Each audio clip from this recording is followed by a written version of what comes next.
Malgré les grandes pluies diluviennes enregistrées la journée de ce samedi à Conakry et environnant, les honorables conseillers ont rehaussé de leur présence à cette plénière.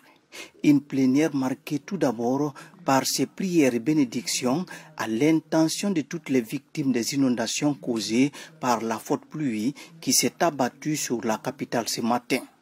Par la suite, le fruit de plusieurs jours d'intenses travaux sur le document de programmation budgétaire pluriannuel 2025-2027 a été présenté à l'opinion. Ce document de 28 pages, adopté par la majorité des conseillers nationaux présents, fixe les grandes lignes de la politique budgétaire pour les 3 prochaines années. Prendre les dispositions nécessaires pour favoriser l'autosuffisance dans les secteurs de l'énergie et de l'eau. Prendre les dispositions pour l'appurement de la dette intérieure. Impliquer le patronat et les chambres consulaires dans la définition des politiques d'élargissement de l'assiette fiscale. Poursuivre la viabilisation des zones industrielles.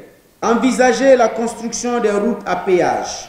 Renforcer et accélérer la construction des infrastructures routières dans les zones à fort potentiel agricole et dans les localités où le problème de désenclavement se pose avec acuité. Poursuivre la construction des logements des préfets et gouverneurs ainsi que la rénovation des villas CILI. Au-delà des recommandations submentionnées, le CNT insiste sur la nécessité d'approfondir la réflexion sur quelques problématiques non prises en compte dans ce document d'orientation budgétaire soumis à son appréciation.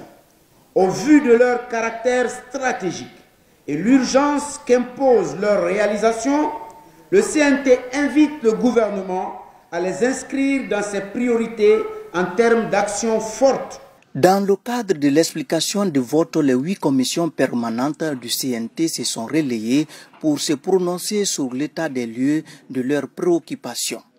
Dans cet exercice, la problématique de la clé de répartition du budget national par secteur, les projets de développement à la base et la prise en compte des questions de réconciliation nationale, pour ne citer que celles-là, ont fait l'objet de recommandations. Lesquelles recommandations que les ministres concernés ont promis de prendre en compte. Nous sommes heureux de constater que ce document cadre parfaitement avec les orientations du président Mamadi Doumbouya et de son premier ministre M. Baouz.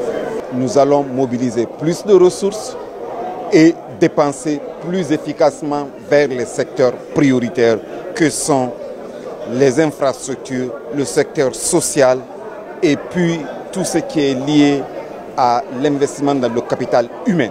Au niveau des dépenses d'investissement, nous avions essayé de procéder à une stratification des dépenses d'investissement pour tenir compte de la représentativité de tout le pays, pour permettre à chacune des entités déconcentrées du pays d'avoir les niveaux d'investissement requis pour un développement harmonieux. Dans l'ensemble, les conseillers nationaux de l'organe législatif de la transition estiment que ce document marque le début d'un engagement collectif qui devrait permettre de contrôler tous les paramètres qui entrent dans le contrôle de l'action gouvernementale.